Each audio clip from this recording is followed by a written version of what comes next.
Now, when people think of budget, they think of like a super restrictive diet, and it sounds uncomfortable. It's like exercise. Whenever you first start exercising, your muscles feel sore, you feel tight, you need to stretch, and it's sometimes difficult to want to get out of bed and get into the habit of actually going to the gym. But I want you to switch your thinking a little bit. Instead of it being like exercise, something that the majority of people don't want to do, I want you to think of a budget as if it were a walled garden. Now close your eyes and think of the most beautiful garden that you can conceive. There are giant 20-foot walls around the garden.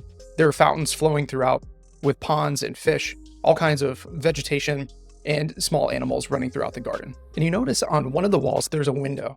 And so you start to approach the window. As you approach the window, you look outside and you notice that everything outside of the walled garden is just full of thorns and underbrush. There are dangerous creatures, and it looks like a very inhospitable place to be. That is essentially what we're creating with a budget. So outside of the budget is a dangerous path.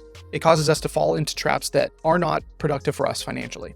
And so that's exactly how a budget is. Once we have the budget in place and are comfortable with the boundaries that we've created, it's kind of amazing. It gives you full flexibility and freedom to do whatever you want with your money, as long as it's within the confines of the walled garden. And anytime that we take a step outside of that garden, we run the risk of falling into traps or getting back into debt or going back into old financial habits that aren't really conducive for us to reach our goals. Something that I do for my own budget is I will create a category specifically for myself to be able to spend on whatever it is that I want to spend money on.